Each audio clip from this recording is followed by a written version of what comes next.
Listen, see if you can make out what they're saying. Have you heard? The mighty Scarlet King, the sovereign of our faith, will soon return to this world. Yes, of course I have. The Scarlet King is the one and only true ruler of this land. I've never believed in any other gods.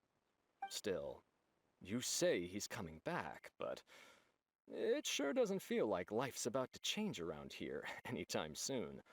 What's your proof? Haven't you noticed? The village has been getting more deranged scholars than ever. Delavar was saying that many people also went insane just before the fall of the Scarlet King civilization in ancient times. We don't quite know why, but it seems like there's some sort of connection between insanity and the Scarlet King. Isn't it a sign of the Scarlet King's power that all the mad scholars have disappeared? If you ask me, they must have been chosen as the final sacrifice for the Scarlet King's resurrection. Huh.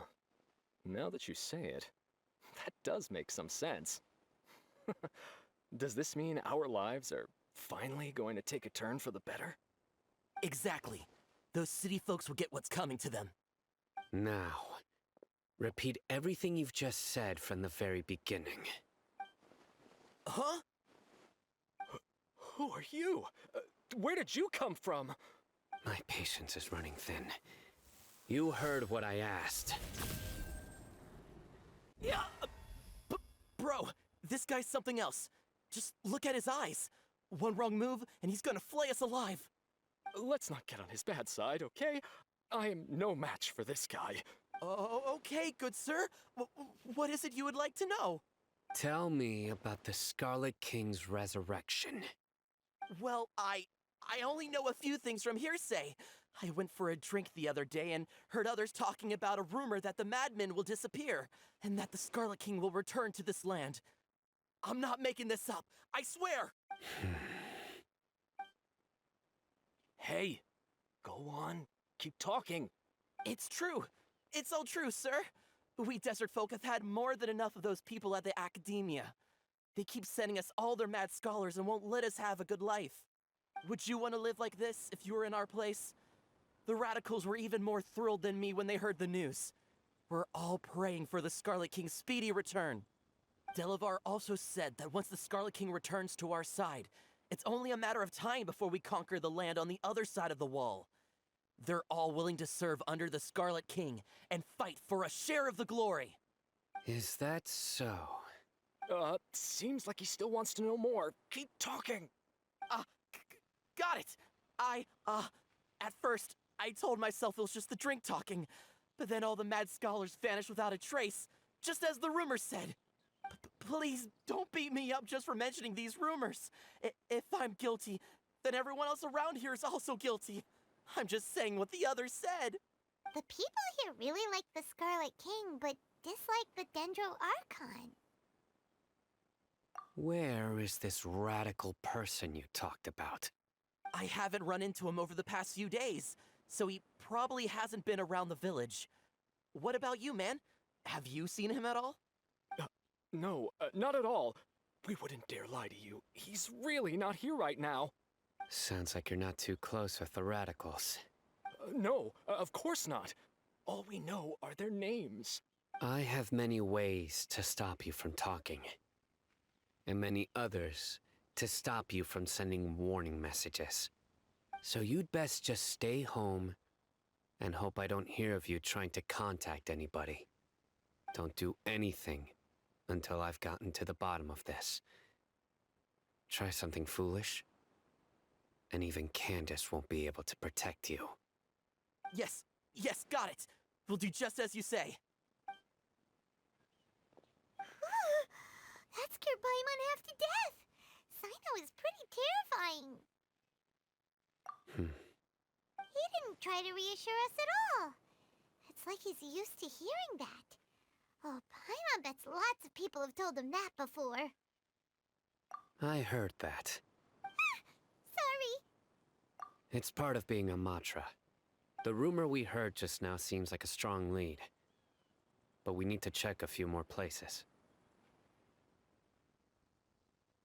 Very well. Isak! I'm here. Where's your grandpa's house? Well, I can take you there. Just follow me.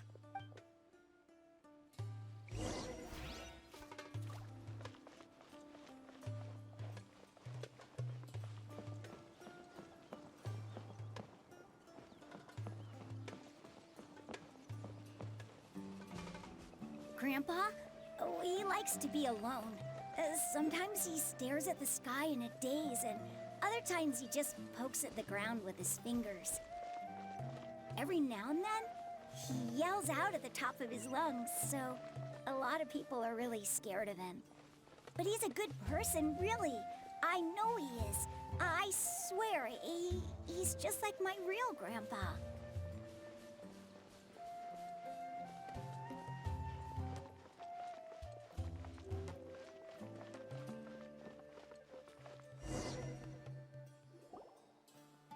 This is where Grandpa usually stays.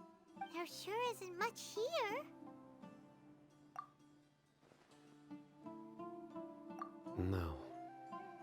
Incense? Please don't say it's the same one as before. But are you okay? Are you getting dizzy or need to lie down? There's a scent that you can sense, but I can't. A certain traveler here once passed out from that smell. Thankfully, Tainari saved the day. And then he gave us a long lecture to explain all about how it worked. So, you know Tainari? Huh? You know him too? Are you two friends? Yes. Now that I concentrate, I can also make out the scent of incense.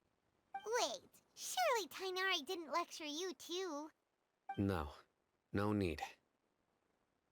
Did you first encounter this scent at Tainari's house? In the forest. From a scholar.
What are you looking for, Sino? Here it is. Take a look right here. Paimon doesn't see anything. Although the traces have been completely buried in the sand, there are footprints here. From the size and shape, they belong to an adult male. This pattern is a common one from this area. Local shoes. This was probably someone from the village. The scent is quite faint, but still extant. The footprints head in the direction of the door. But who would come looking for Grandpa? He doesn't have any friends. We'd have to ask whoever lured him away with the incense. Huh? So you can lure someone away with just a scent? Hey! What's wrong with liking good food? Everyone's got something they love in life. Exactly. Most scholars are fond of incense, since the smell supposedly helps them clear their minds and discover new knowledge. Even deep within the clutches of madness, they still yearn for their knowledge-seeking days, and will follow the scent whenever it presents itself. No, Grandpa. So, someone's taking advantage of their weakness? Huh. Still, why would anyone want to abduct all the scholars? Are the rumors really true? Could the disappearance of all the mad scholars have something to do with the radicals? It's highly likely. Please, you have to save my Grandpa. Grandpa's never done anything wrong. Please help him. Sounds like we'd better help get him back. Don't you worry, Isak. We won't let whoever took him get away with it. Let's head to Aru Village and inform Candace and the others about what we learned here. After that, we'll set off to find the scholars.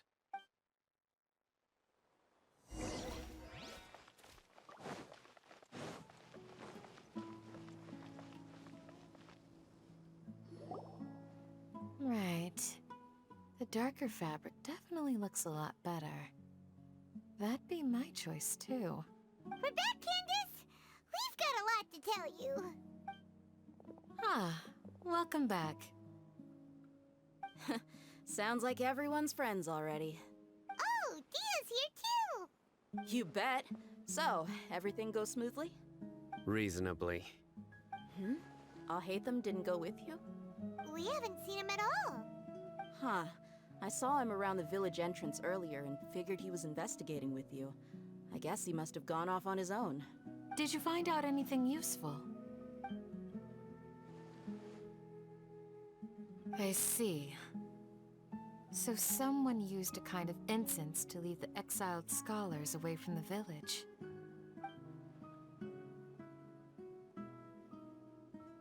The resurrection of the Scarlet King? First I've heard of it. Far as I know, the kind of incense you just mentioned is only popular beyond the wall. Scholars are fond of it, but as you can see, there aren't many scholars still studying around these parts. No seller would be able to make a profit here. Not to mention making incense is a labor-intensive process. You won't see anybody in the desert with the patience to make or sell something that requires that kind of effort. It seems someone from beyond the wall must have been supporting this. Makes sense. So what should we do then? Do we go back to the Akademiya and search for leads there? If it was any other day, that would be your next logical step. But today, you've got me on your team, so you get an extra tip. Didn't you say that the villager got his news from the tavern? Well, I also like to drink at the tavern, so I know a thing or two about these radicals he mentioned. If Paimon remembers correctly, the leader of the radicals is some guy called Delavar. Ah, yeah. Delavar, the scar-riddled bandit, Engur, the wide-eyed butcher, and Jabari, the duck-tailed bearded crook.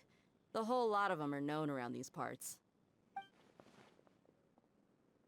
These guys have one thing in common, and that's being broke. The rougher life gets, the more they want to believe in the Scarlet King. Way they see it, the Scarlet King's resurrection is their only chance at overthrowing the Akademiya. Throwing all of Sumeru into chaos is the only way to change the way of life here in the desert. Anyway, that's my guess why they've chosen to become radicals. Tia, you're amazing! You really know this place inside and out.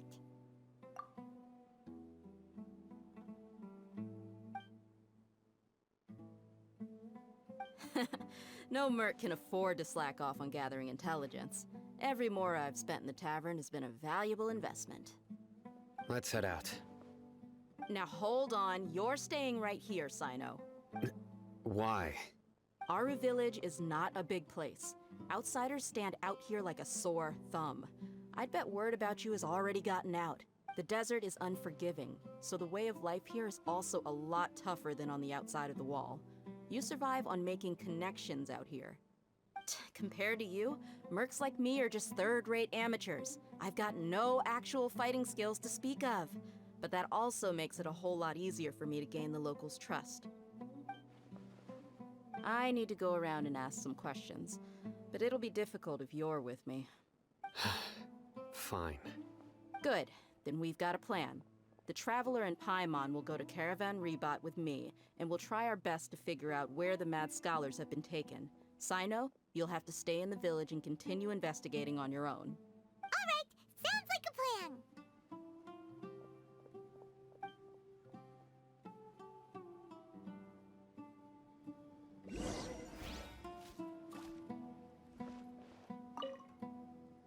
Sino, please don't take offense.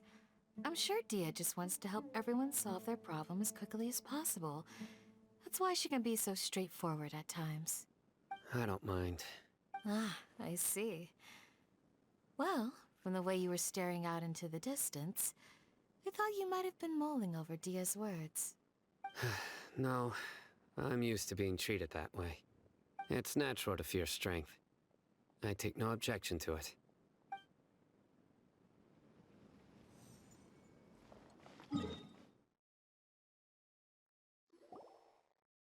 Well, here we are again. Sounds like you're starting to get familiar with the area.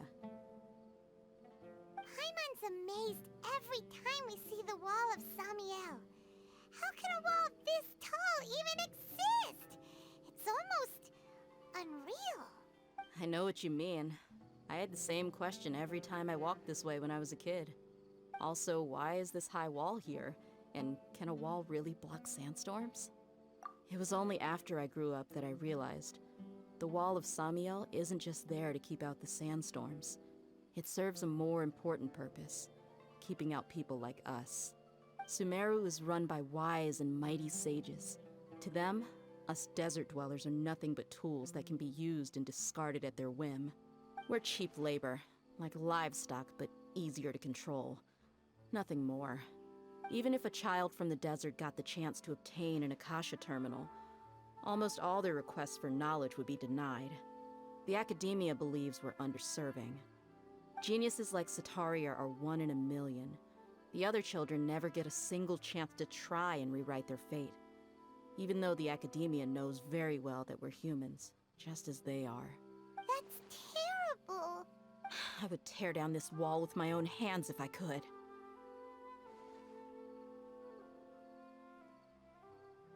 Hey, Dia. You're not thinking about doing anything scary, are you? No, not at all. This place just gets me thinking, that's all. Besides, we're here to procure information, aren't we? Yep, we gotta catch those. Shh! Caravan Rebot is crawling with people, so be careful what you say. We don't want anyone to find out what we're here for. Our mission started the moment we arrived here. Let's go check out the tavern. Maybe we'll find someone I know.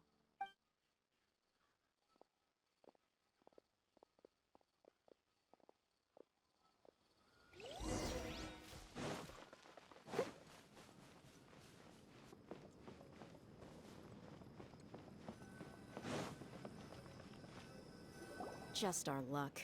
None of them are here today. You mean, you don't see anyone you know? Dia, is that you? What a coincidence. You here for a drink too? Zaki. Finally, a friendly face. Oh, and who do you have with you here? Guests from another land? Hello, hello. I'm Zaki. Dia's, how would you put it? Drinking buddy? We've had drinks together a few times. You could say we go back a ways. Anyway, as far as my friends here, they aren't too shabby, are they? You rarely see any Outlanders so friendly and respectful nowadays. Absolutely. Much better than those people on the other side of the wall. So, Dia, are you looking for someone? Yeah. Have you seen Enger, Delavar, or Jabari recently? Of course I have. Matter of fact, we were all here drinking together just a few days ago. I've got a spice trading deal from another nation. I thought maybe Delavar and his friends might be interested. Know where I could find him? Ah, how thoughtful of you. Then I assume you also know that Delavar's been having a hard time making ends meet these days, so you came here to help him out? Hey, keep it down. Let's just say I prefer to keep this deal a secret. Y'all at Caravan Rebot are like family. If there's more to be made, why not do it together? Besides, Delavar and his friends have muscle. They'd be a good fit for escorting the goods.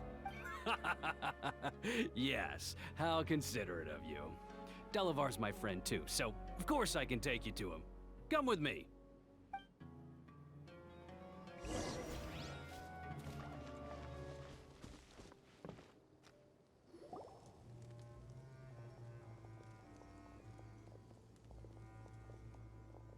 Are we there yet?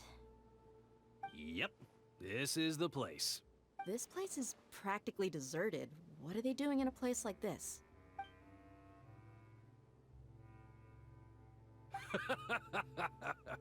Why don't you take a guess?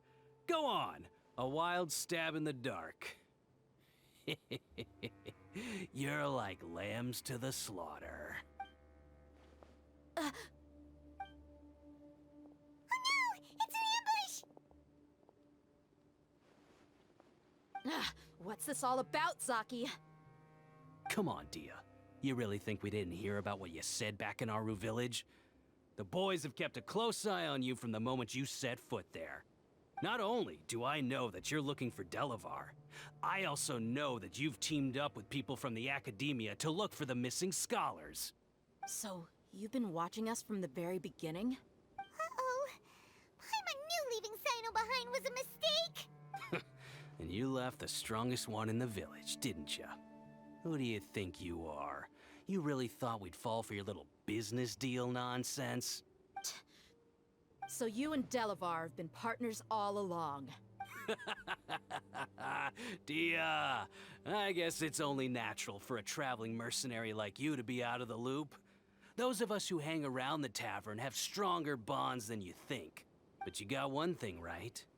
We're all looking forward to an uprising in Sumeru. There's nothing more we'd like to see than the desert folk overthrowing the Akademiya. If that's the case, then I'm sure Delavar wouldn't miss a second of it. I'll be honest with you. If it weren't for what you said in the village, your little monologue about the Wall of Samiel would have convinced me that you're one of us. Delavar. And Engar, you're here too, huh? Long time no see, Miss Mercenary. You should have known the traitors are what us followers of the Scarlet King despise the most. Dia, I thought that you, a fellow desert dweller, would understand that the Scarlet King is greater than the Dendro Archon. Little did I know, you don't deserve to join us. Yeah, gee, what a missed opportunity. Adopting radical views and kidnapping innocent scholars, all because of some baseless rumors. Anything else I'm missing out on? See? There you have it. Mercenaries are just a bunch of faithless scum with only one thing on their minds. Mora. Pathetic. You're all like a pack of street rats. You're not wrong. Mercenaries are driven by Mora, and my faith lies with whoever's paying me. As long as there's a profit to be made, anyone can become my friend. Enough talking! Get him! Just as I expected. Let's teach him a lesson, traveler. Following orders. Advance! As a dutiful maid would. Leave it all to me.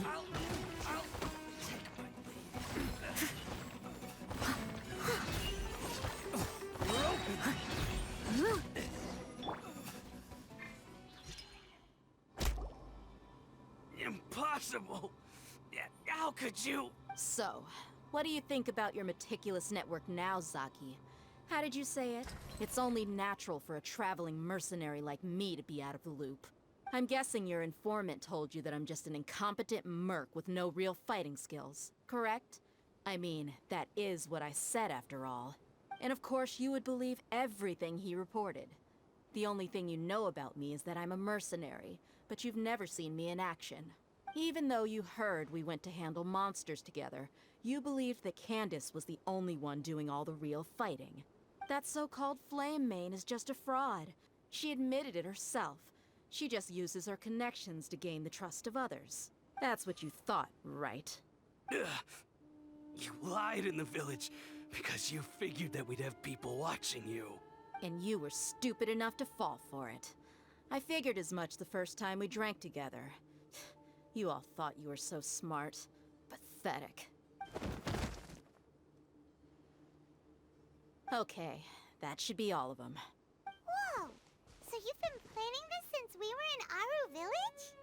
No task can be done without preparation. I just happened to notice a couple suspicious-looking people while you were out investigating.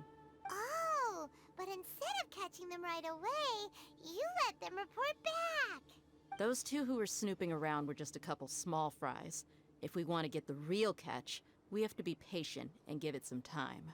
Oh, you mean the funny name she mentioned back in Uncle Ampu's house?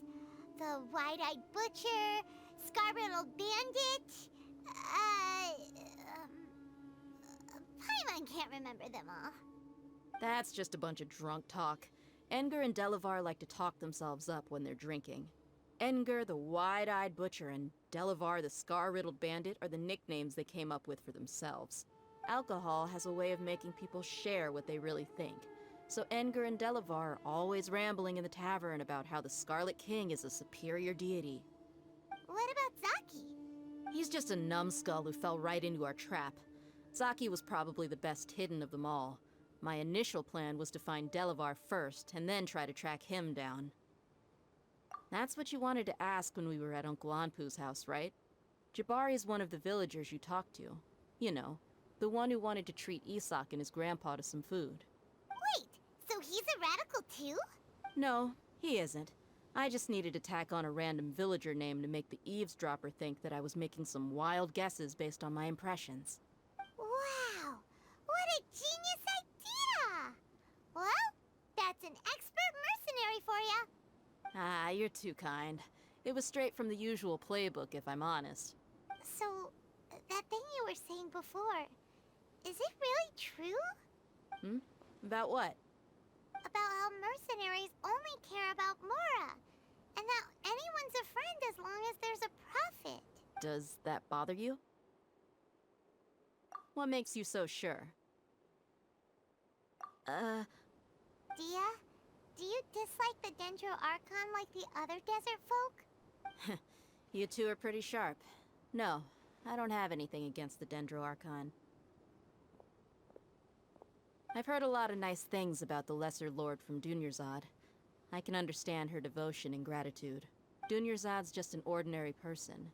There's no way a god would be so involved in the lives of everyday people, unless they were truly compassionate. I've begun to realize that the sages are behind everything that's happened recently. The radicals' blind belief in the Scarlet King, making the Dendro Archon out to be an enemy. It's all the Akademiya's trickery. But I see through it all. And unlike them, I can never be hostile towards anyone who's never done anything wrong. Dia. Anyway, looks like we're done with business here. Traveler, lend me a hand. Let's tie him up and bring him to the village.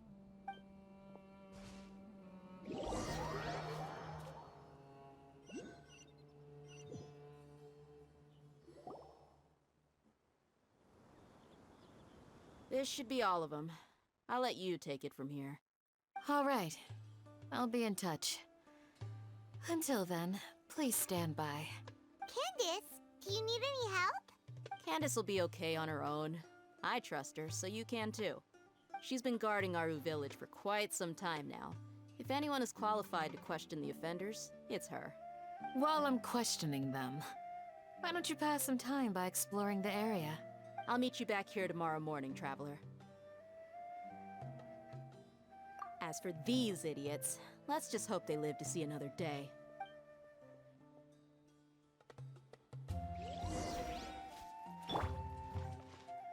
You heard the question. Now answer me.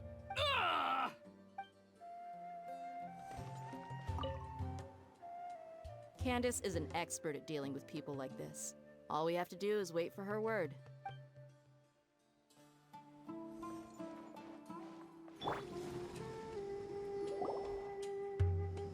Hey, Dia! Right on time. We'll know any moment now. Paimon's been wondering. You seem to know Candace pretty well. Have you been friends for a long time? We've known each other for some time now. She's a pretty interesting person. Even though she's an extremely strong warrior, she never misuses her powers against others. Oh, Paimon knows what you mean. Like a lot of martial artists say, never take the fight outside the ring. Yep, I guess you can put it that way. It takes strong convictions to be as dedicated as she is, and shoulder that kind of responsibility. Us mercs, on the other hand, we pretty much live from one day to the next. Well, Paimon thinks you're great too. Really? Thanks for that. Oh, Sino's here, and he's pretty early too. Yes. I was here yesterday to help out a little. To help out? By doing what? Sharing some interrogation techniques. Oh, you mean you taught Candace some more persuasive methods? Right. Come on in, everyone. Come on, let's go inside.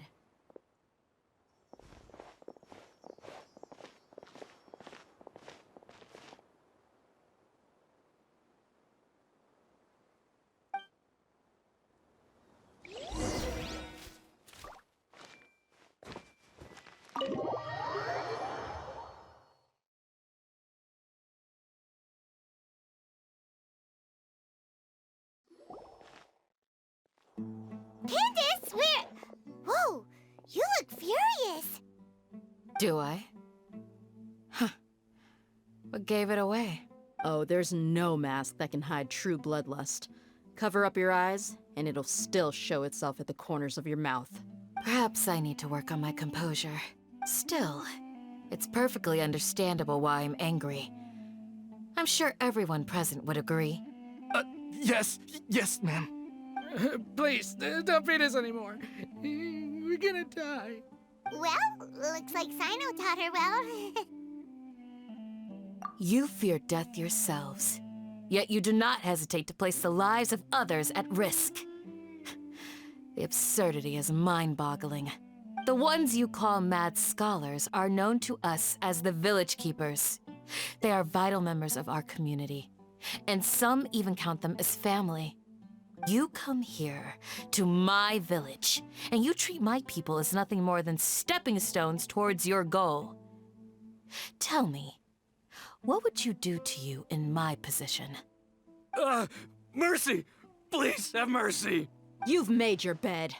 We may both be desert dwellers, but there's one thing that I understand better than you. The resurrection of King Deshret will only result in war. And war serves no one. The people of Aru Village care little about which god is in power. Life may be tough and tiring, but we wish to preserve our way of life. A war would only cause us to lose all that we have. And that is not a responsibility that you can afford to shoulder. We understand. We're sorry. I'll tell you everything I know. Please, just let us go. I'm listening. You might not believe this, but it wasn't us who came up with this idea. Someone was spreading rumors in the tavern. That's how we ended up hearing about King Deshret's resurrection. Some mystery man told us that mad scholars will make the perfect sacrifice to usher in King Deshret's resurrection. They give their lives, and we can get anything we wish for. They're called Village Keepers. Slip up again, and you'll regret it. Yes, sorry. It was all that mystery man's doing. He told us to spread the word about King Deshret's resurrection, and talked us into helping him. In return, he said he'll help facilitate the resurrection process. I'm not sure. That's one. Huh? One what? Strike. You get a total of 3. Then, you die by my hand. Wait, I'm telling the truth. We don't know anything. It was all him. 2. He got us to lure them out of their houses in the night with some kind of incense. We take them to a junction outside the village. Then the mystery guy takes them from there. You gotta believe me, please. I'm telling the truth, I swear. Just ask them if you don't believe me. That was indeed the truth. Traveler, go on.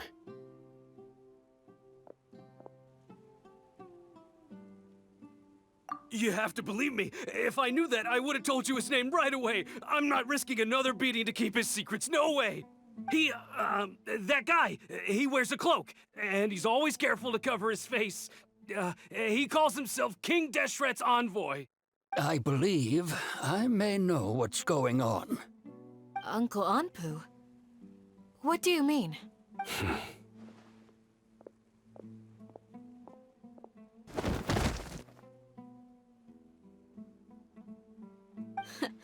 Smooth. Okay, speak. If my suspicions are correct, this mystery man they speak of could be from the Akademiya. Some time ago, people from the Akademiya attempted to take the village keepers away. I refused, insisting that they are part of our community. It strikes me now that this secretive character shares the same goal they had. Which means it's highly likely that the Akademiya was purposely spreading a false rumor to trick the radicals into delivering the village keepers right into their hands. They were the ones who brought them here to begin with. Now they're trying to take them back? We aren't gonna let that happen. Not the Akademiya again. Just as I thought. But what could they want with the village keepers? People are nothing but tools in the eyes of the Akademiya. A change in their plans likely means they found another way to exploit the scholars. Regardless, our top priority now is locating the village keepers. You're right. Isaka's still waiting for news on his grandpa. Time to go. Let's leave the village and try to track them down. Yes. Pack up and get ready to leave. You got it. Candace, I'll let you deal with the radicals. Leave everything outside the village to us. All right. Let's meet back here once everyone's ready.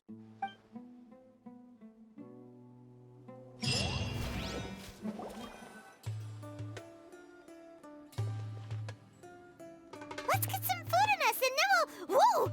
Where did you come from? Well, as you can see, I am merely sitting here and reviewing what we have deduced thus far.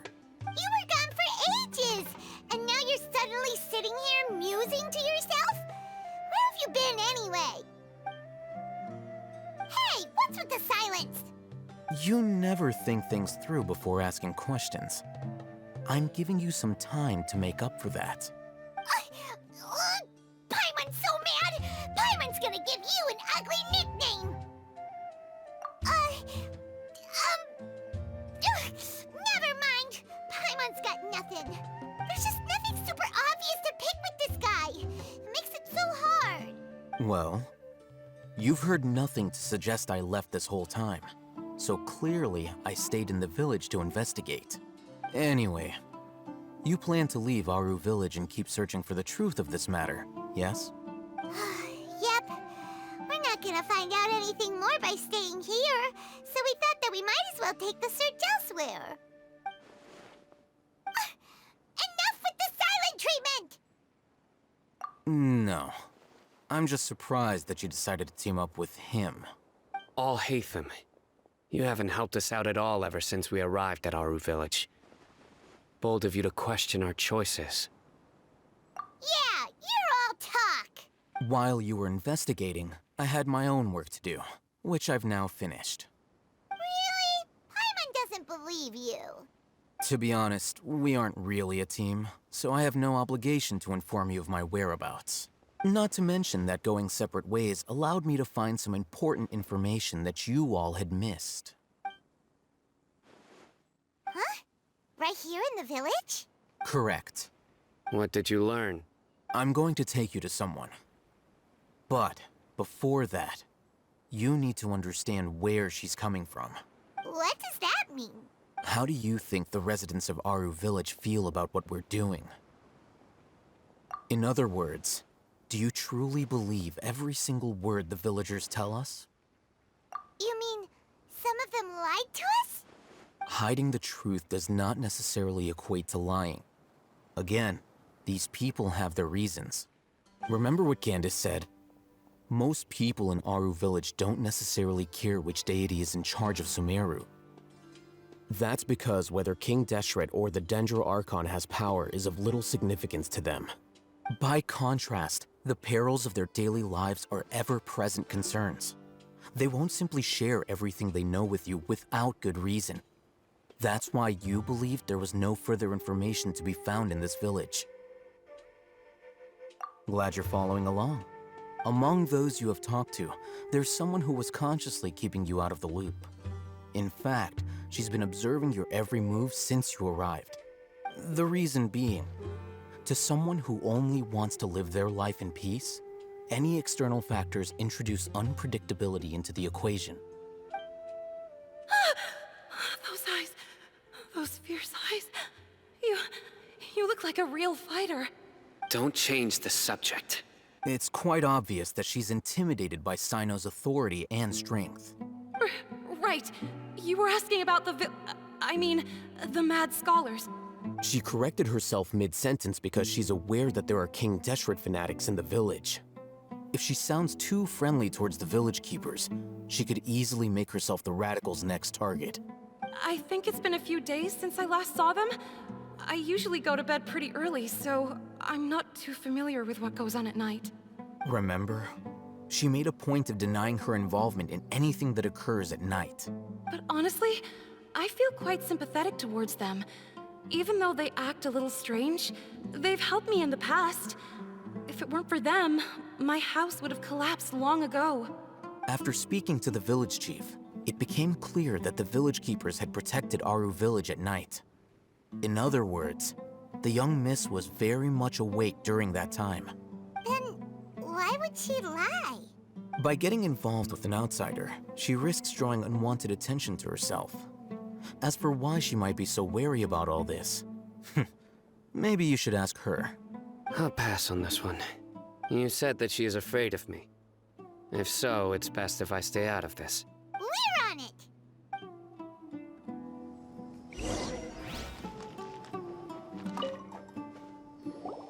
Miss Shawnee, as we discussed earlier, I've brought someone with me.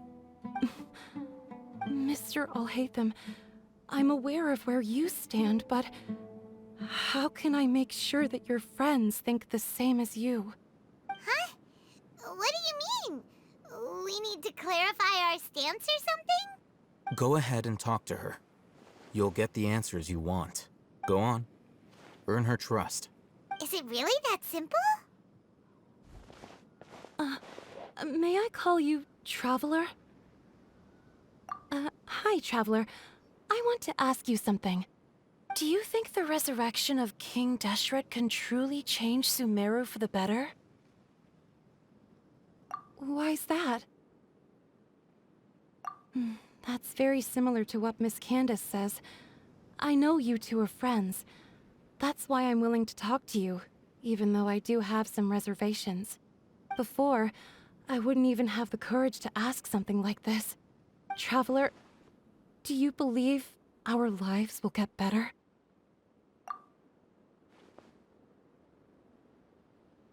Yeah! We came here from another nation, so it isn't wrong of you to be weary. And we aren't really residents of any one nation. But even so, we've met lots of people from different places, and we've always fought for what we believed in. We have friends in Sumeru, and we want to help them. That's why we decided to stay here for a while. I want to trust you. My apologies for posing my questions like that. To be honest, I didn't expect you to come back for more information. Alhaitham told us you have your reasons. It's okay. We understand. The fact is that only one side of my family is desert folk. I don't really fit in anywhere in Sumeru. Some believe in the Dendro Archon, while others believe in King Deshret. I don't belong to either side, and neither side would want me. Speaking of which, the radicals mentioned that they despise traitors. Do they just think that anyone who's different from them is a traitor? Yeah. Some people can be so narrow-minded when it comes to bloodline and beliefs. It makes no difference what I say or how I behave. I'll always be suspected of having ulterior motives. Slowly, I just stopped talking to people. I pretended not to hear or see anything. All I want is to live my life in peace. And then it happened.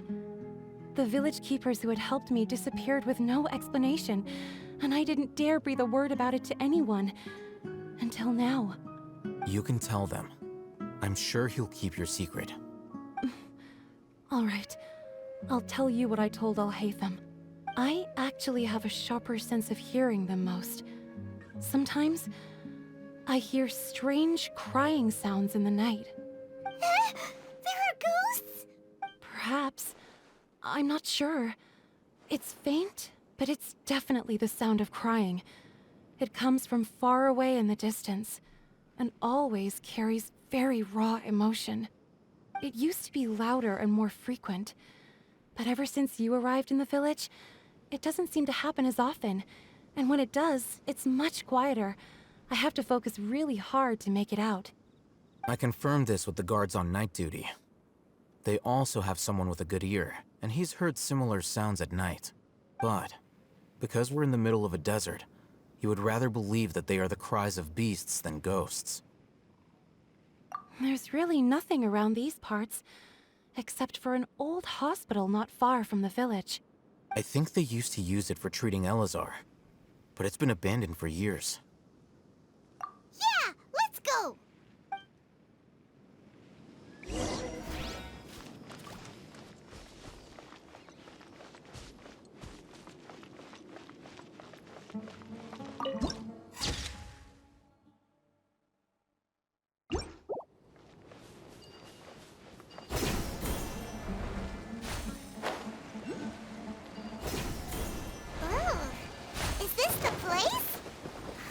In terrible shape. Ah! Monsters! Watch out! Steady as stone.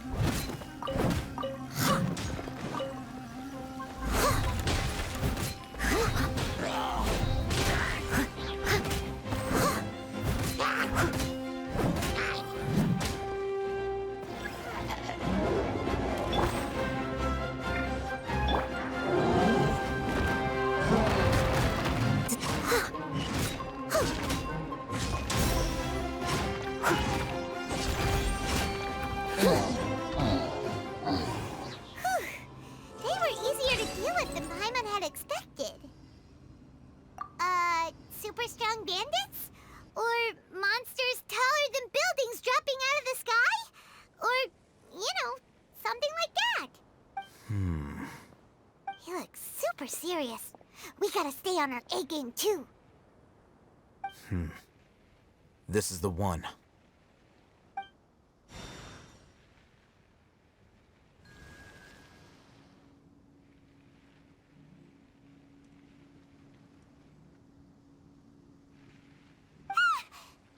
Let's go in and take a look.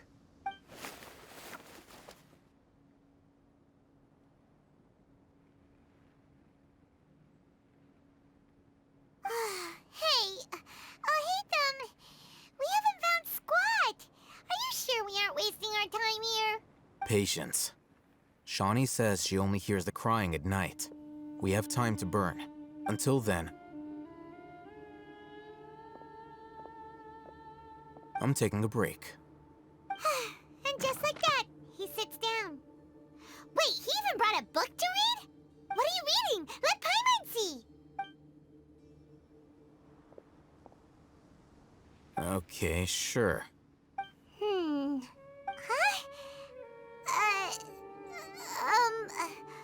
The natural position, which is the positional propensity of an entity in natural motion in contrast with an object in forced motion? Huh? When free from external influences, every entity displays the tendency to follow its natural trajectory? So, you got that? Oh, Paimon gives up. You keep reading your book. See ya! How is he so relaxed? Look at him, reading an impossible book in a creepy place like this. Hey, what good is that gonna do for you? You're acting like one of those annoying grown-ups who go around nagging people to focus on their studies. Hey, what gives? Shouldn't you be the one providing for Paimon? Oh, right. Okay then. Thank you for working so hard and earning so much more. If it weren't for you, Paimon would probably still be floating around in the ocean somewhere. Thank you.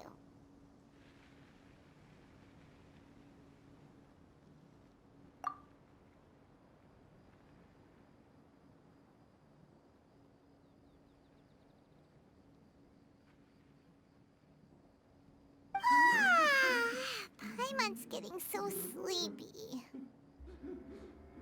Huh? What was that sound? There it is. It's coming from that direction.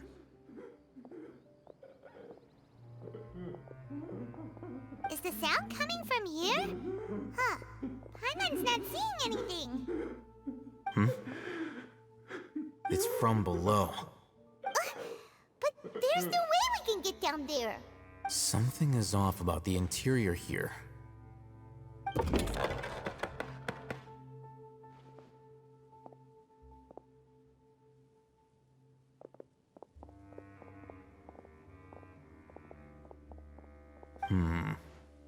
As I thought, there's a hidden structure.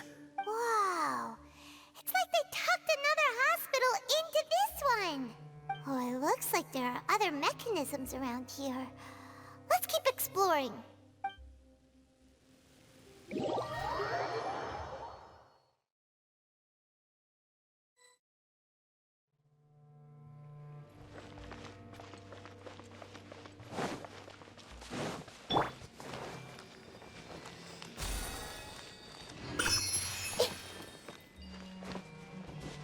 Everyone hold hands. Yeah.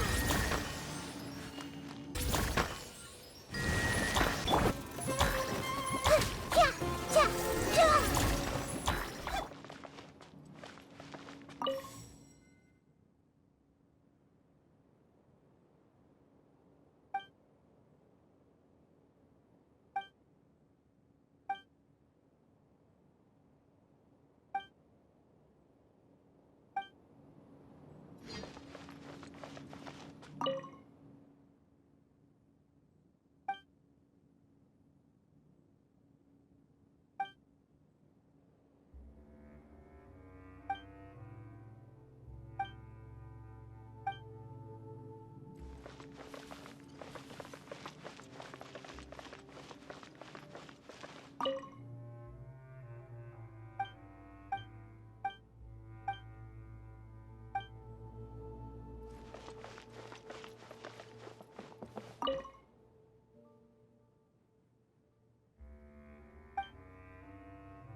Look, there's someone over there.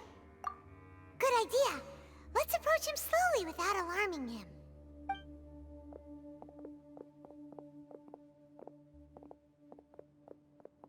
Wait.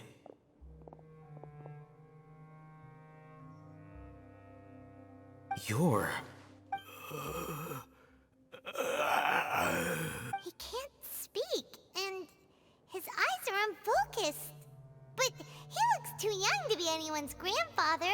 Also, why is he the only one here? Didn't expect to see him here. You know him? He's Razak, a senior of mine at the Akademiya. He's a scholar too? Is he the kind that holes up in a forest and mumbles stuff about training? No. And that's the problem. Razak was never involved in any of those things. He never trained in the forest, let alone reach Satyavada Life. Leaving that question aside for the moment, him being here alone means that we might be too late. Looks like they've already taken everyone away. For whatever reason, they left Razak here. Perhaps they simply didn't have time to come back for him. There are drag marks on the ground. They're clearer by the doorway. Someone was forcefully drawing a cart that was loaded with something heavy. Loaded with people? That is one possibility. It looks like they were in a hurry, as if they were afraid of being caught. In their haste, they failed to notice Razak hiding in a corner. The symptoms are identical. Looks like we found living proof. Huh? Why do you say that? Allow me to jog your memory. Recall your time at Port Ormos. Don't you think his symptoms look familiar?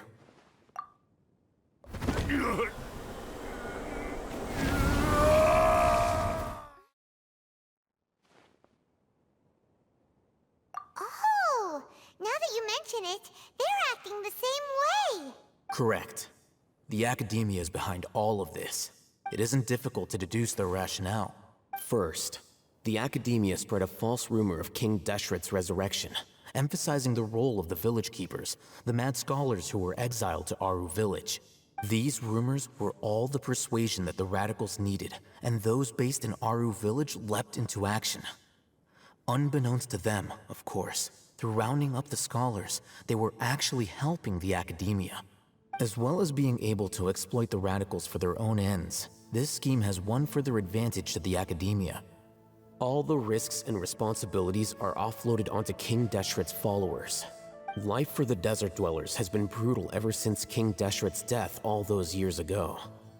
Beneath the surface, feelings of desperation are widespread. Many would give everything they have for the prospect of something better. Anyone looking to exploit that for their own ends simply needs to make a few empty promises. Even if complications arise, people will see that those involved are all followers of King Deshret, and look for no further explanation than differences of belief. A deep-seated mistrust of the desert and everyone in it by the rest of Sumeru will make sure of that. The notion of an Akademiya plot wouldn't even cross their minds. It may seem like a simple strategy, but it is able to work wonders under Sumeru's current circumstances. Oh, that makes a lot of sense. It's in line with the village chief's theory, too. But there's still one very important question. Wasn't it the Akademiya that brought the scholars to Aru Village in the first place? Why does it want them back now? Throughout this process, one thing has changed.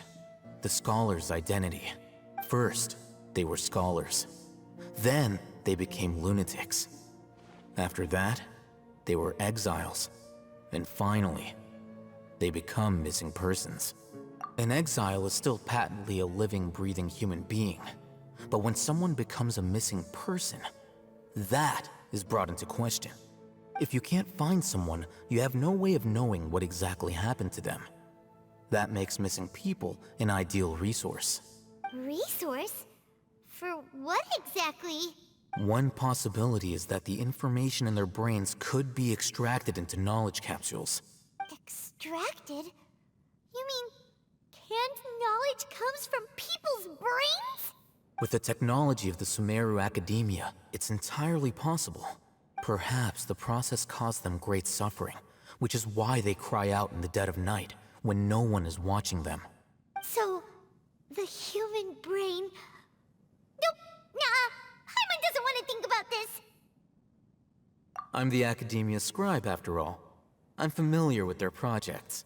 Anyway, judging by Razak's state, the contents of a divine knowledge capsule were extracted from his mind. But something went wrong in the process. Or perhaps his curiosity got the better of him, and he used such a capsule for himself. Hyman's a little confused. Can they just use anyone's brain?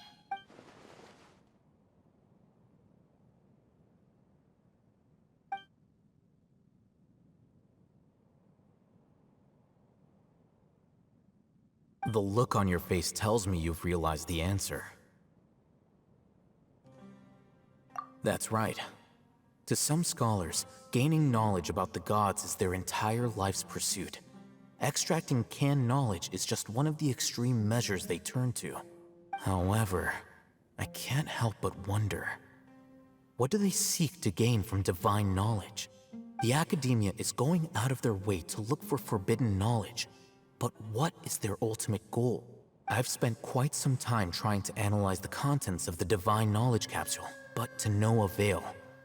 It seems like my way of thinking is too different from theirs. You mean you're not even slightly interested in getting your hands on this forbidden stuff? All scholars seek to expand the horizons of knowledge, but I'm not particularly interested in gods, so I don't share their degree of zealotry. Extracting information from people as if they were lifeless objects? If this is the direction of academic progress, then the Akademiya may as well shut its doors. Sounds like you're really against all this. Of course. The Akademiya's actions run contrary to their rules. Whether it be academics or knowledge, everything has its boundaries. If those lines are crossed, the rules and order that govern everything in the world will be destroyed. This matter needs to be corrected, just like fixing a typo in a book. Wait, didn't you step in to help because you felt sympathy for those poor people? Not to be callous, but no. My criteria are a little more restrictive than that. There is no shortage of suffering in Sumeru, and the same can be said for the rest of Teyvat as well. What do you plan to do about that? Save every last person?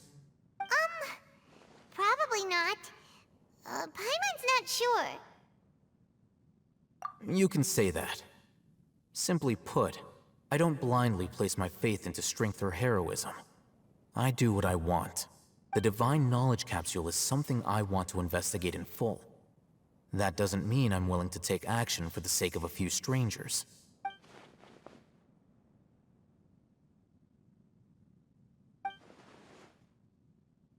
Paimon's been wanting to say this for a while. There are a lot of bad guys in the Academia, but you're not one of them. You're their weirdo. You're probably right. Though I must say, I quite enjoy this feeling of being the odd one out. Uniqueness is also an asset, is it not? Wow, that's a great way to think about it. Paimon's really impressed. If only Miss Shani had a similar mindset, her life would definitely be a lot easier. I'm just a more likable person than her in general. There's nothing more to it than that. He won't last long if we leave him here. Let's take him with us. We'll work out our next step after we return to Aru Village.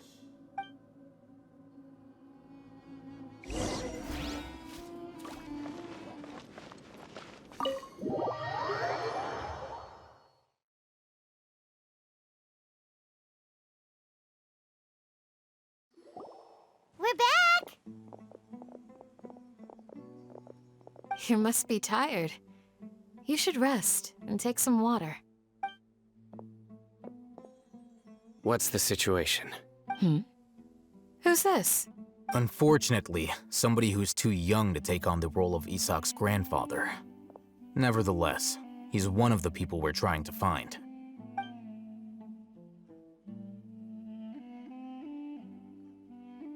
So, at one point in time, the abandoned Elazar Hospital served as the Akademiya's site for extracting divine cant knowledge.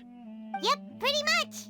Their plan must have been implemented at some point before we arrived at Aru Village, since divine cant knowledge has been in circulation for a while now.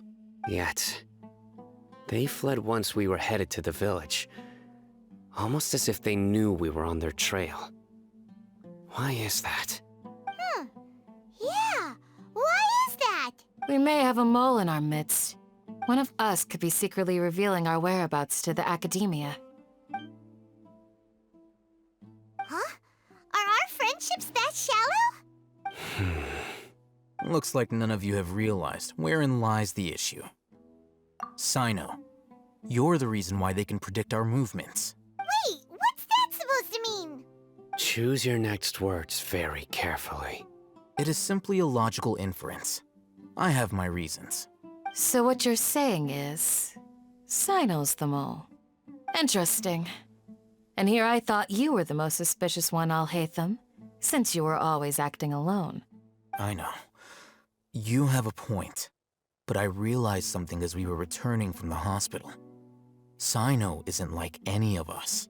What are you trying to say? Do you still remember who you are, General Mahamatra?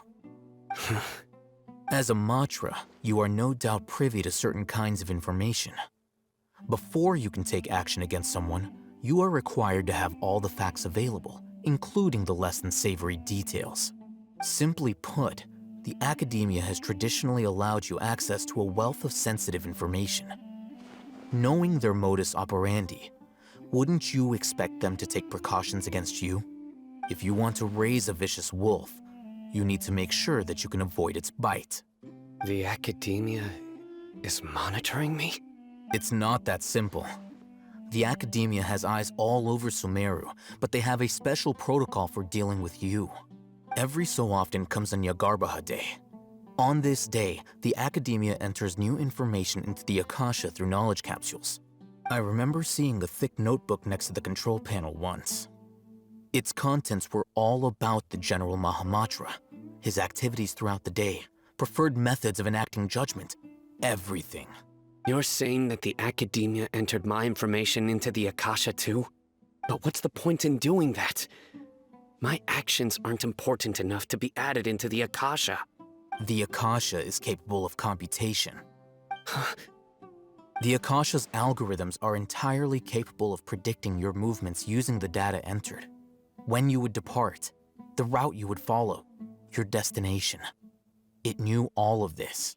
It predicted my every move. The Akademiya has been watching you longer than you think.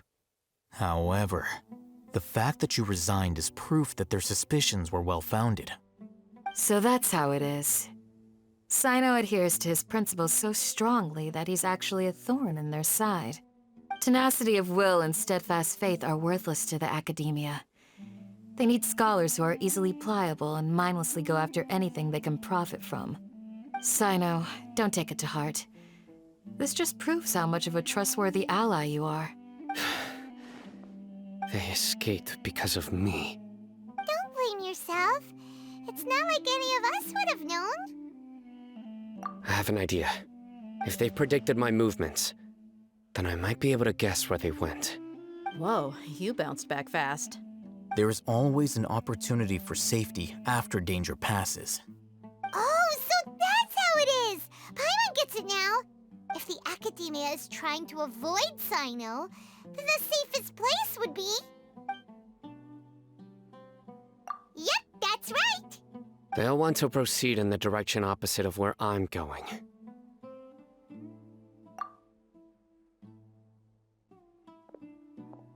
I must go. There's also something I want to investigate. Let's go, guys! After him! Please, wait! I want to go too!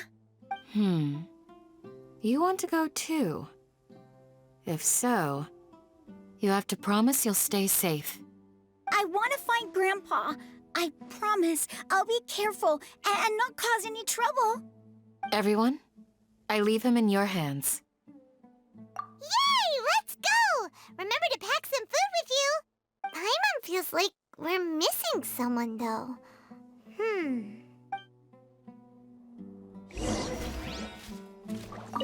I'll be awaiting your good news.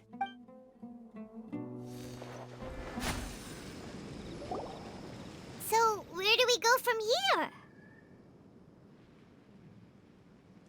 Yes. After leaving the village, we should head straight toward the desert.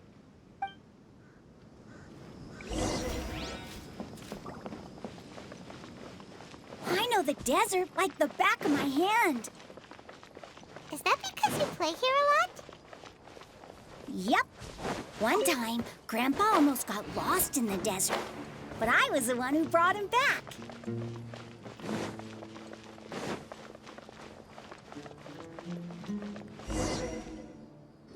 There's something here. What's this?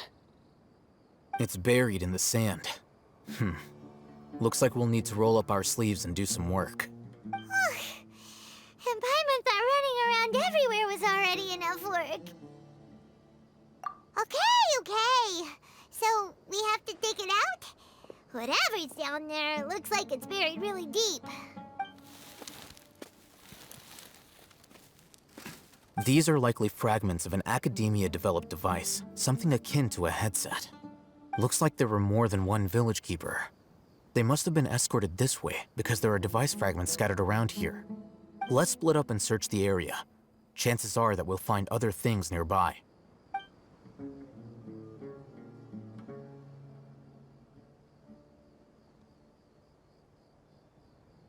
Is this what we're searching for? It looks kinda scary. This is definitely a device used to extract divine knowledge. How did it end up buried in the sand? That can't have been part of the plan. They must have been attacked along the way. Wait, what? Grandpa, I hope you're okay. Don't worry, your grandpa's gonna be fine. Razak didn't display any signs of starvation or dehydration, which means that they left fairly recently. We should be able to catch up. One more thing. Given that the device had been entirely covered by sand, I believe the attack must have happened prior to the sandstorm. Let's keep going. They can't have gone far.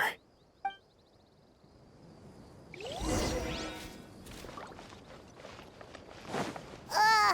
but running on sand is so tiring. But you're flying, aren't you, Paimon? Is flying over sand tiring too? Ugh, of course it is.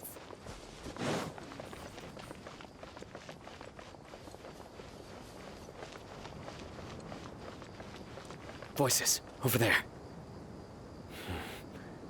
It sounds like an argument. Whoa, you have really good ears. Don't get any closer. They'll notice us. Dia's talking with the Eremites? Very interesting. Let's listen in. If you had informed me sooner, there'd be plenty of room for us to... You're one of us. We would never lie. Scholars. You don't know as much as I do. Need me to... I knew it. That's our Dia. Dia? Why would you... Dia! Hey, what are you doing? Huh? Didn't you say you'd help me find Grandpa? Why are you on their side? Well, look who's here. Ain't that something? This complicates things. You've betrayed Aru village? So, this is the great General Mahamatra. Dear, you'd be better off as my assistant than hanging around with this motley crew. Seen for yourself. I have the means and methods, and my ideals are far more admirable than theirs. I'm not the type that's easily swayed, Raman. You of all people should know that. Wait, what's going on, Dia? Whose side are you on here? Shut it, Paimon. It doesn't matter. Whichever side you pick, nothing can deter us from the grand mission of resurrecting King Deshret. Once our Lord of Old returns to this land, we will have a new beginning. Face the facts, Raman. It's not gonna happen. You should understand that more than anyone. Have all your years as a merc taught you nothing about placing hopes in a ruler? I'm a desert dweller and a proud follower of King Deshret. Whether I live by the edge of the sword or in peaceful comfort, my soul will always carry this conviction. It's not too late yet. The village mad scholars aren't gonna bring King Deshret back to life. You don't understand, my dear lady. Pursuing our faith is our purpose in life. Even if the chance of success is 1 in a million, we must be willing to give everything we have. Even if it'll expose you to the Akademiya? Even if they end up disbanding the Eremites? Your Eremites, which you've worked so hard for all these years? Yes. We've waited a long time for this day to come. The sun and the moon no longer shine here. All you see now is cracks in this desiccated land. But fate has finally dealt me a hand to play against the Akademiya. With these scholars in our custody, we'll stomp the Akademiya's forces and fight our way beyond the wall of Samiel. Ridiculous. Think about it. The Akademiya controls the entirety of Sumeru. Your powers are negligible in comparison. If you still don't believe me, then try asking these 2 men. They're also against the Akademiya, but neither of them are as arrogant as you are. They look more like pawns of the Akademiya to me. Why would I listen to anything the people of Greater Lord Rukkhadevata have to say? Filthy traitors. Your god abandoned all honor and betrayed King Deshret. We desert dwellers will never trust the likes of you. It's impossible to communicate with someone so hostile. Perhaps we should. Do you really believe that by kidnapping the scholars, you'll be able to negotiate with the Akademiya? These people have no value as bargaining chips, but I could be persuaded to take their place as your next hostage. These scholars were exiled from the Akademiya. I, on the other hand, am their current scribe, and will be a much greater asset to you. Wait, you can't be serious. So, you want to trade places with the hostages, do you? Precisely. Any wise person would gladly accept my offer. What are you thinking? What if they decide to kill you instead? Well, that would be bad luck for me. However, I'd get the chance to observe the scholars, perhaps even find out the truth. Think you can talk me over with that confident look of yours? I'm not trying to persuade you. I'm using this as a means of joining forces against the Akademiya. You are the scribe. What do you have against the Akademiya? Not all desert dwellers believe in King Deshret, and the same applies to the Akademiya. Why must all knowledge seekers approve of the Akademiya's way of doing things? You Akademiya scum! Every last one of you is nothing but a hypocrite, just like everyone else on the other side of that wall. I've made myself clear enough. I won't listen to another word from the Dendro Archon's people. Not so fast. I'll hate them. Do you stand by everything you just said? I never make empty promises. You know you're making a dangerous decision, right? I do. Good. Raman, hear me out. These people are my friends. Maybe you can't take the followers of the Dendro Archon at their word, but what about me? Do you trust me? We've known each other for years. Of course I do. In that case, I'm willing to vouch for their honesty with my right arm. Come on, Raman, don't be a coward.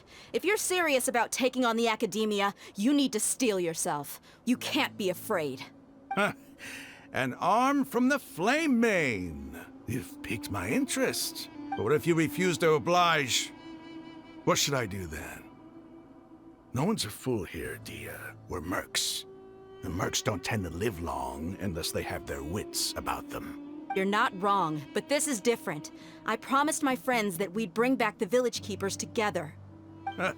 Let's do it right here then. Give me your right arm as proof of your resolve.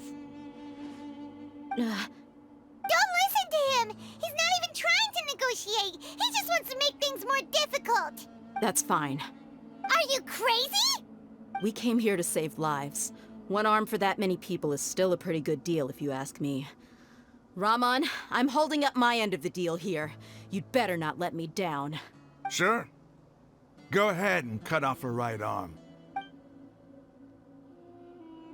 No! Dia! What are you gonna do? Think of something! You don't have to go this far. That's not for you to decide. Do it! Dia!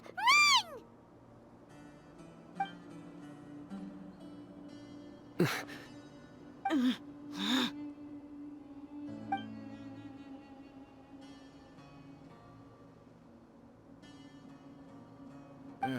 Stop! What's wrong? Can't do it?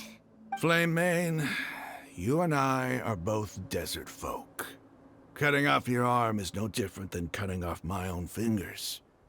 Where's the sense in cutting my own kin to pieces? You've shown me that you're serious. Go on now, take your friends and leave. Meet me in the desert at noon tomorrow.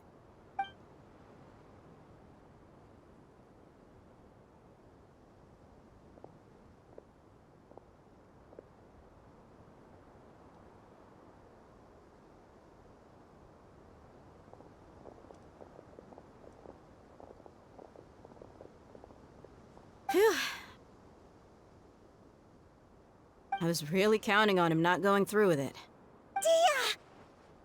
That was crazy! Have you all lost your minds? What if he'd actually cut your arm off?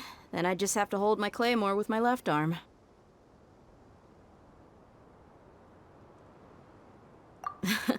Okay, I'm sorry. But sometimes when you're out on a limb, you gotta double down to seal the deal, you know? Don't ever make a promise like that again. I can deal with the likes of them. If it came down to it, you would not lose to them either. I don't doubt it, Sino. But this is about more than me and them. There's a lot more where they came from. Even if we got rid of one bunch of radicals, there are others out there. Wiping them out would do more harm than good. As you wish.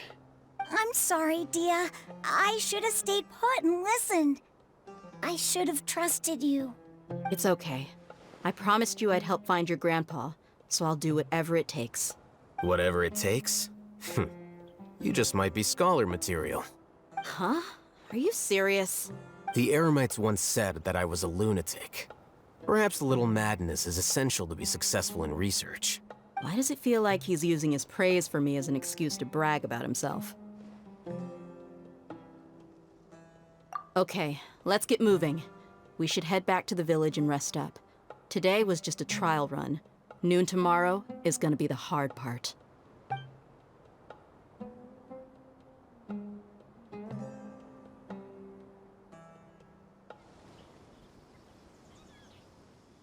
You're all here so early. Looks like we have everyone here. Isak, are you sure you want to come with us? I'll watch from a safe distance. Dia, I want to be there to bring Grandpa home. Okay, let's go then. Dia, wait. What's the matter? I heard that you were quite reckless yesterday. No more of that today, understood? Or I'll be very upset with you. Fine.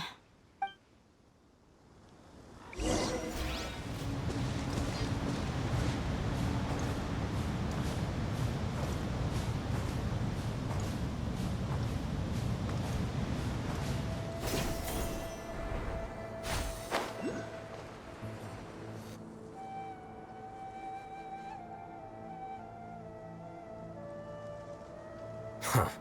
They got here before us. Uh-oh. Is it because Paimon overslept by 5 minutes and held everyone up?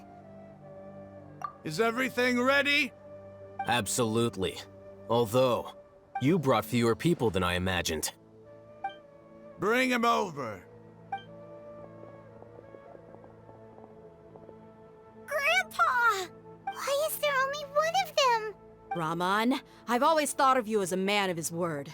What's this about? It's a one-for-one exchange. Sounds fair, don't you think? And let me put it this way. Agreeing to any kind of deal with the Dendro Archon's people is already a huge compromise on my part. Don't you think you've asked enough?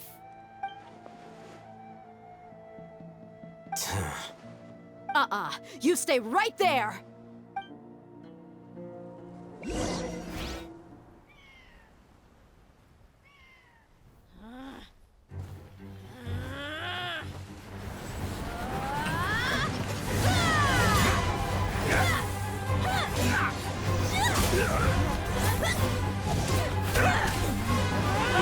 Playmate! What do you think you're doing? Grandpa! Don't you see this blade here? You coward! Why are your hands shaking? Wait a second! It's a earthquake! Grandpa!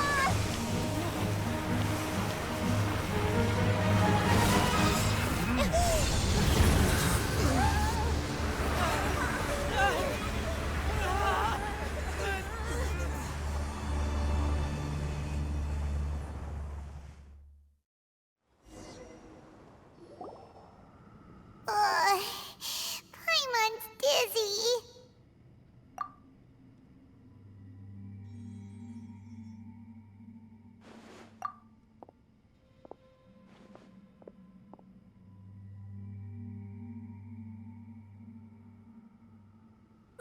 This day's going just great. What a nuisance. The sand dune collapsed.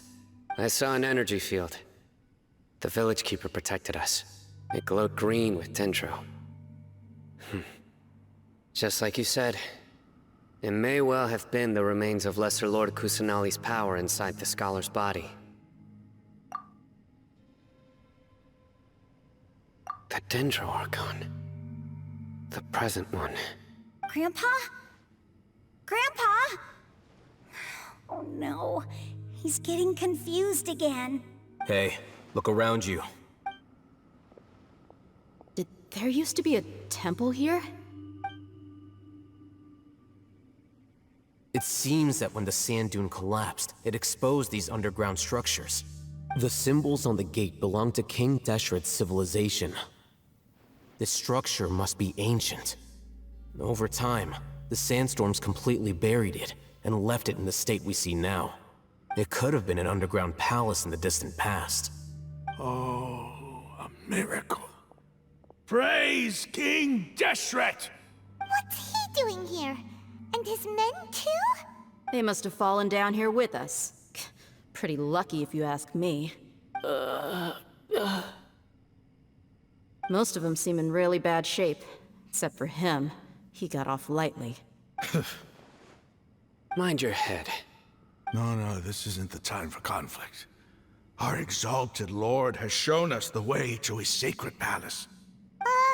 He's not actually gonna go in there, is he? As it happens, I want to take a look inside too. What are you doing? Don't you think it's curious? 1 minute, Lesser Lord Kusanali's power protects us from harm, and the next, remnants of King Deshret's civilization appear. 2 major deities are vying to showcase their power to us. It would be a shame not to witness them both. Paimon thought you weren't interested in gods. Indeed. In my view, gods are just a higher form of living being. Or creature, you could say. New discoveries are always worth investigating. Whether they have anything to do with gods is neither here nor there. Raman, what are you gonna do about your men? I'll just let them lay here. King Deshret will take care of his people. Right now, I'm going inside.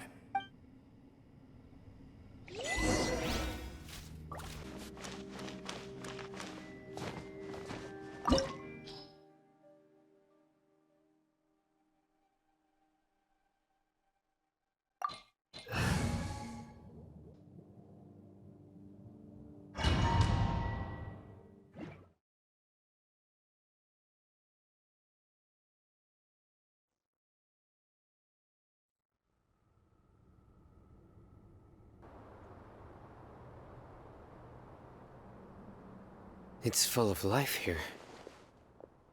This defies comprehension. It looked completely desolate from the outside. Yet, it flows with energy inside. Yeah, and there's so many plants. It's so pretty. Sir Raman. Huh? Me? Do you see another Raman here? Are you mocking me? What do you mean, sir? Interpret it however you want. But there's something I'd like to draw your attention to. While this structure is clearly left over from King Deshret's civilization, the energy that flows in here is that of the Dendro Archon. Whatever you say. It's not like I have a vision. There's nothing to be angry about. Think of this as an academic journey. It does seem kinda strange. If that's true, then we might have to explore this whole area to find an explanation.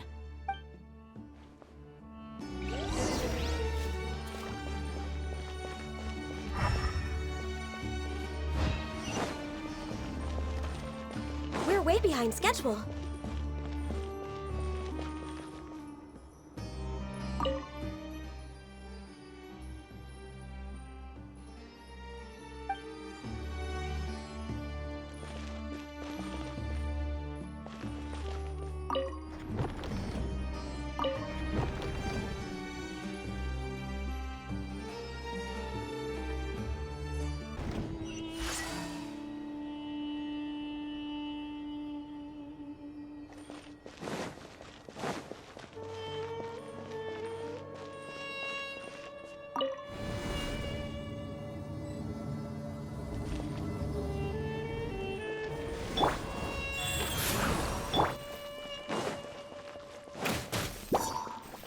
Born of ice and frost.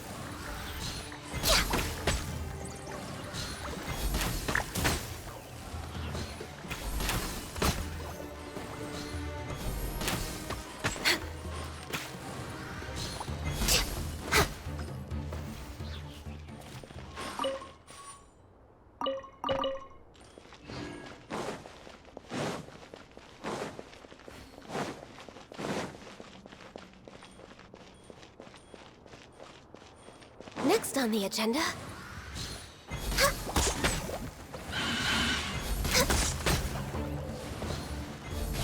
I can fix this! Fine, fine, fine! No touching!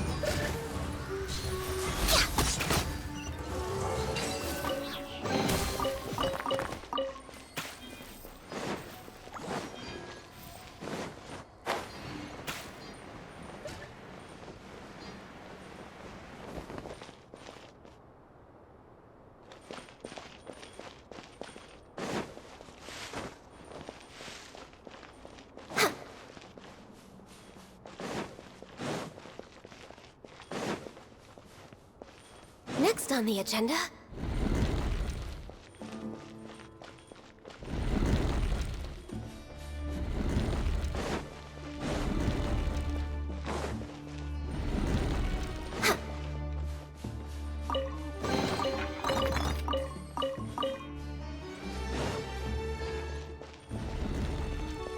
Next on the agenda...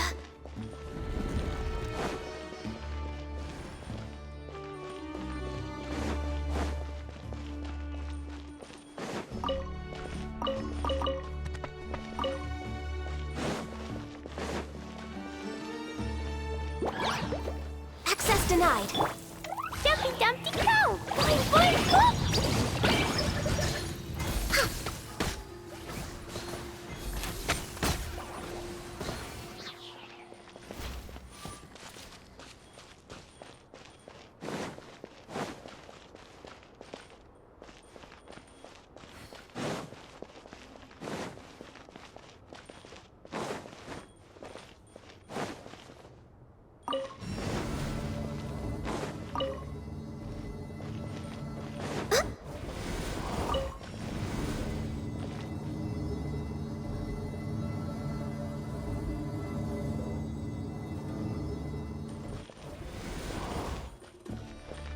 We're way behind schedule.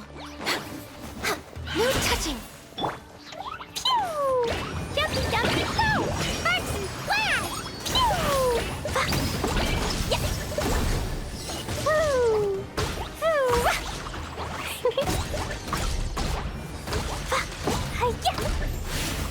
Da, da, da. Verdict is...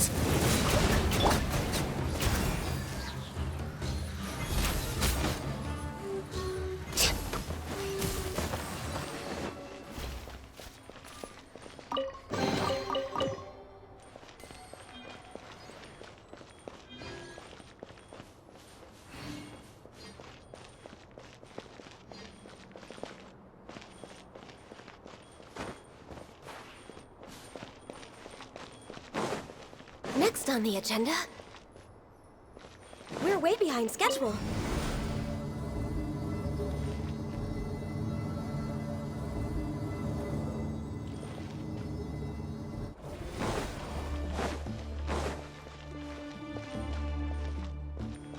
Next on the agenda...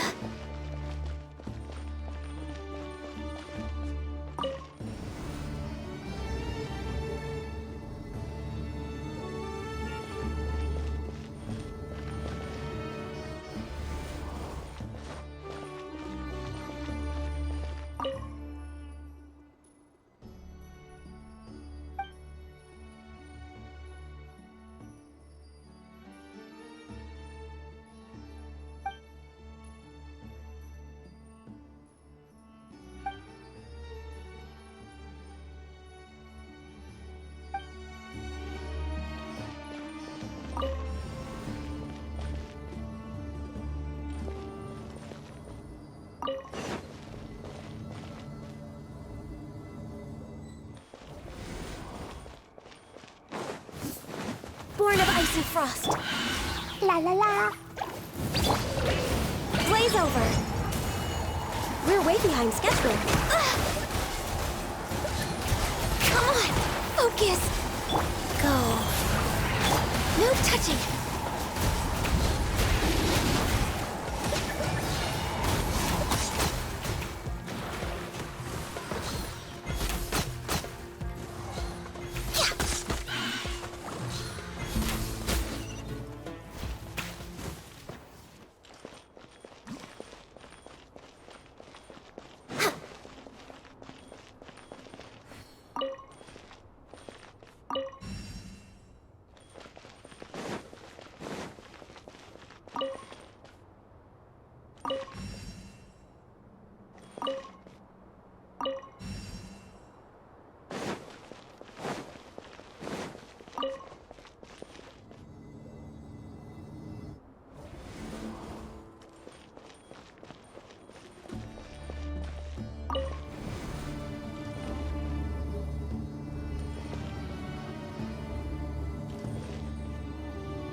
It's a sight to see.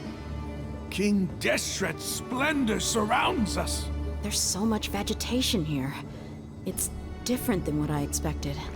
Sure are a lot of plants for a desert. That's what I call divine providence of King Deshret.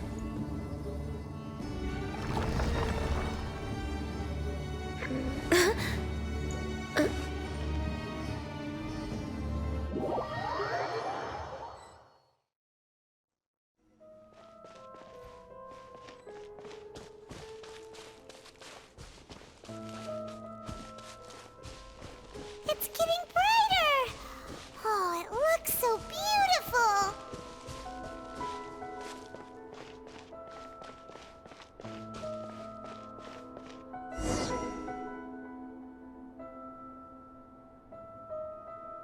Wait, what's that?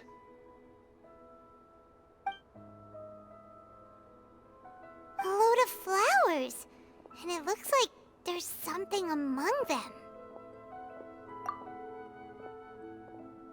These are King Deshret runes. They left something behind. Yes. It's an elegy written in an ancient script. What does it say? Here lies our faithful priest Kasala. His wisdom is a miracle among the people, deserving of high praise and admiration. You can read ancient King Deshret script? Of course. Every student needs to master at least 20 languages before they graduate. He's not serious, right? There's still something off about this place. The elemental energy here is too concentrated. The scent of life. Is it trying to tell us something? Is this it? Analyzing.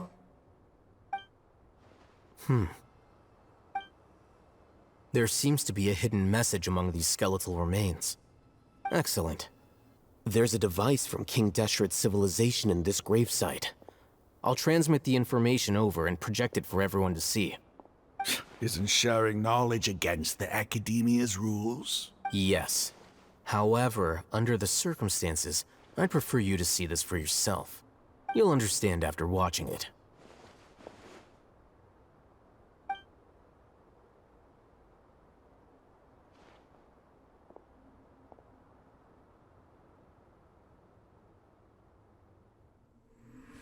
Civilization is born of knowledge, but so too can knowledge be its demise. A disaster caught us unaware. It was knowledge that did not belong to this world. King Deshret brought this forbidden knowledge into our world, and it quickly spread like a plague. People's minds were filled with crazed whispers. Dark gray scales spread across their bodies. Even the land was stripped of its vigor. Only a desperate, deathly silence remained. Were it not for greater Lord Rukkhadevata from the forests, the damage would have been irreversible. She summoned the priests to build temples and infused into them the divine power of life. The disaster was miraculously tempered, and the embers of our civilization were preserved in Aru village. Alas, the miracle could not last. As long as forbidden knowledge continued to exist, it would forever blight this world. In the end, the proud king of the desert, my eternal lord, chose to sacrifice himself. I have spent my whole life since guarding one of these many temples.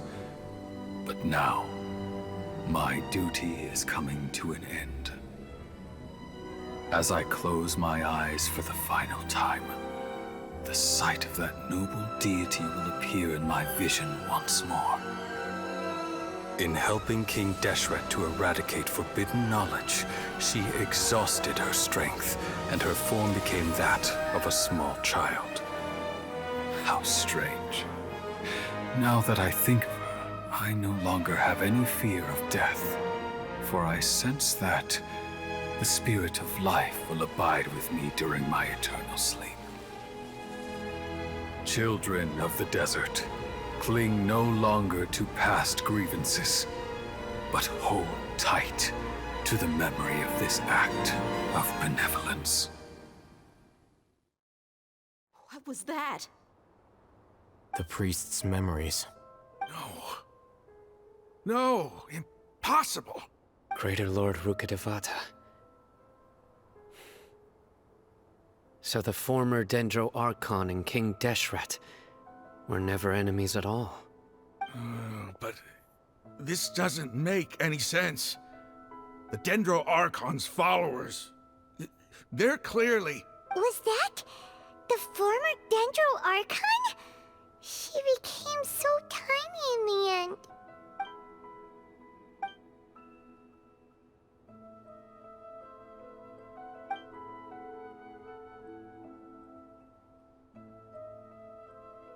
You might be distrustful of the Akasha, but there's no reason for you to doubt King Deshret's technology. You've just witnessed his priest's last words. I've never heard about any of this before. The surviving followers of King Deshret all gathered in Aru village. Our god did not make mistakes. We refused to believe any of the rumors. King Deshret's death, the all but total annihilation of our civilization, it was all Greater Lord Rukkhadevata's doing. We saw her as nothing more than a traitor, who stabbed us in the back in our moment of crisis. Just like us humans. Fighting, feuding, double-crossing each other to survive in the desert. You were blinded by your prejudice.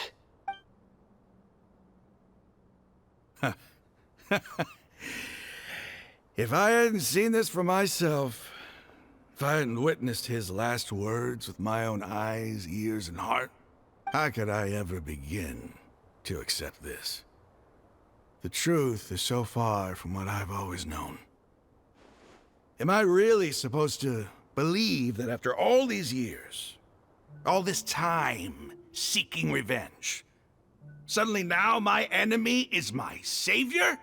Raman, that's enough. Give it a rest. You're starting to make a fool of yourself. Dia, tell me, my Eremites and I, what are we even fighting for?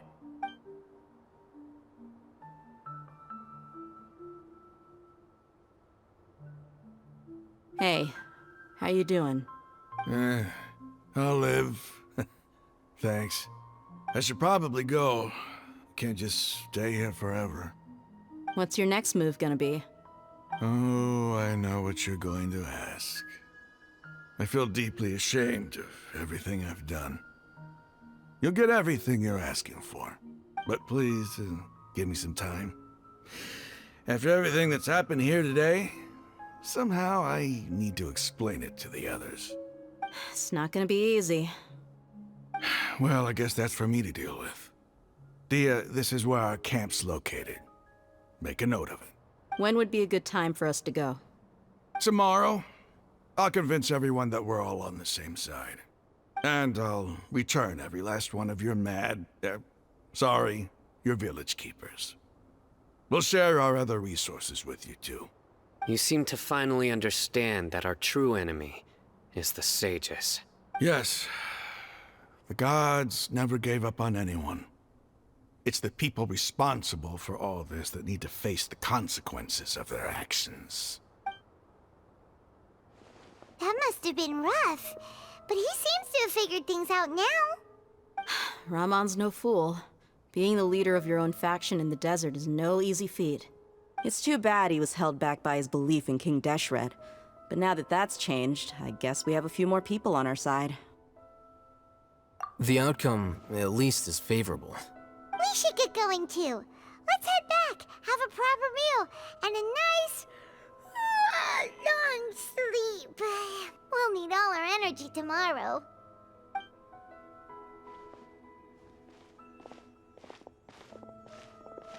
Sino, we're leaving! Stop yelling.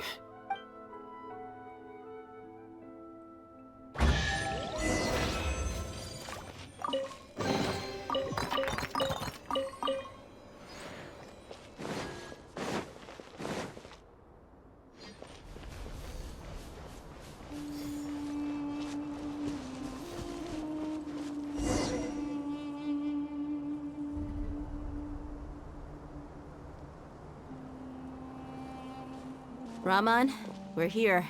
Everything's been arranged. Someone will bring the village keepers back to Aru village shortly. I guess all I can say now is thanks for agreeing to help. Ah, don't mention it. I think we can both agree you went to hell and back for it. But we share a common cause now. From here on out, we're allies. Where are the perpetrators? I'll bring you to them. Follow me.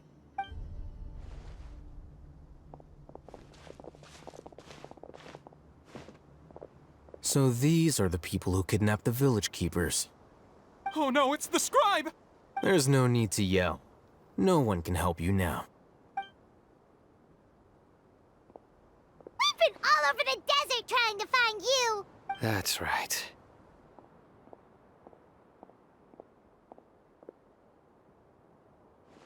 General Mahamatra? No, no! Make it quick, please! Swift and painless! Whoa. The moment they set eyes on Sino, they turned pale like they've seen a ghost!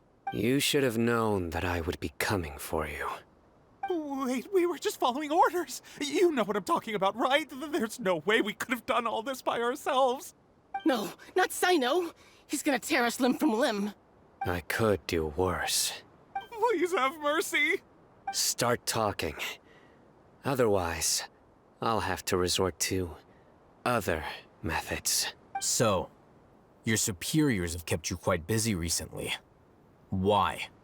What are they trying to accomplish?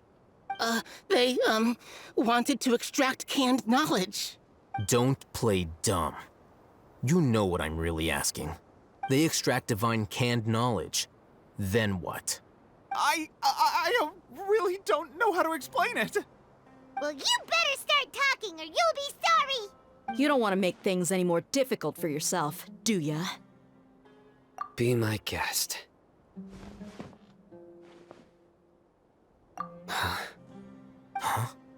Uh-huh. That sure didn't sound like a fancy metaphor or anything. You're serious, aren't you? How did you know? There's no use hiding it now. Yes, you're right. The Akademiya is working on an important and potentially world-changing project. They are creating a new god. A god that will belong to them and to the people of Sumeru. It may seem as if Sumeru's academics are thriving, but ever since the death of Greater Lord Rukkhadevata, scholarly breakthroughs have been few and far between. The withering of Irminsul has been getting worse recently. The sages have tried everything they could think of, but nothing's worked. I'm always hearing them say things like, if only Greater Lord Rukkhadevata was still with us. Continue. And then, someone from the Fatui showed up. They called him the Doctor. He brought a gnosis and said he wanted to borrow the Akademiya's research facilities. The Doctor was previously expelled from the Akademiya. At first, the sages looked down at him in disdain. But when he said those words, everyone's expression changed. He asked them, "Do you wish to create a god?" This is what the arrogant ignorance at the extreme end of Akademiya looks like.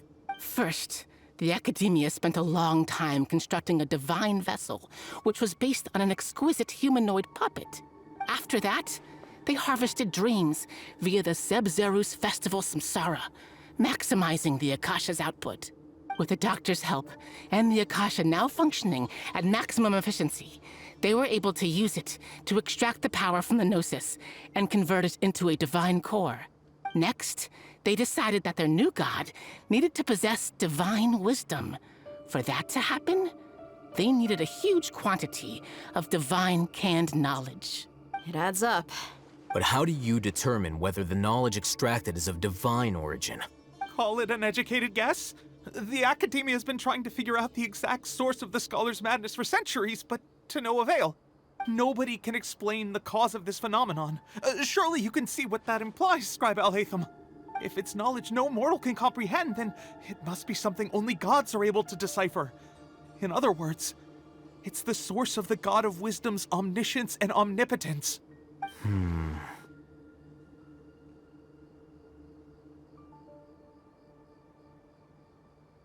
You must have noticed by now. The Akademiya doesn't care about who their god is. It's the ability to exercise control over knowledge and wisdom that matters. It is as if they are cursed with a desire for omniscience and omnipotence that burns in their blood. Some organisms demonstrate phototaxis, and thus orient their entire lives in respect to sources of light. For the sages, their only source of hope is the existence of a deity who embodies the acme of wisdom. This is but a form of phototaxis. For many scholars, the absence of a god of wisdom means stumbling in the darkness for the duration of their lives. Then what does Lesser Lord Kusanali mean to you? Is she not a true god present in this world? If you already have a new god, why try to create another one? From the beginning, the Akademiya has never treated her as a god. When the Akademiya first discovered Lesser Lord Kusanali, the newborn god of wisdom, the sages hoped that she would be as wise as Greater Lord Rukkhadevata. But upon evaluation, they found that at the time she possessed no more intelligence than any ordinary human child. The sages never had a ruder awakening. This forced them to accept that Greater Lord Rukkhadevata had indeed passed away. Not to mention that Lesser Lord Kusanali's gnosis had been used to power the Akasha this entire time. By herself, she has neither an Archon's raw power, nor the spectacular insight expected of a god of wisdom. Slowly but surely, people began to forget about her existence. So, this is the path the sages have chosen.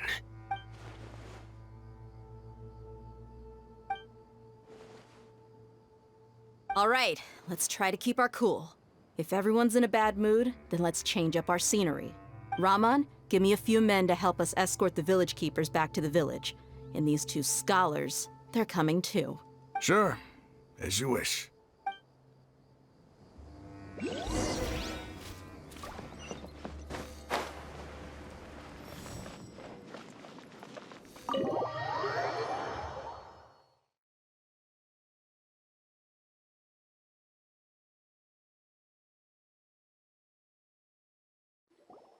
The village keepers you found have all been returned to their homes, and each one has a dedicated caregiver to look after them. The two new scholars are being kept under close supervision, too. Really great work, everyone.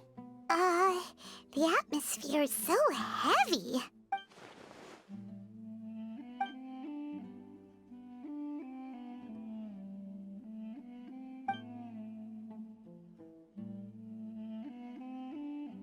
Hey! Say something! Stop spacing out! Come on, is there nothing left to talk about? In that case, let's all get some water and try to think about something else. Or I can go fetch some snacks. Oh, Paimon's so coming with you. Do you have any plans, Traveler? Gods above, you're not talking about work, are you? So you were still withholding some information?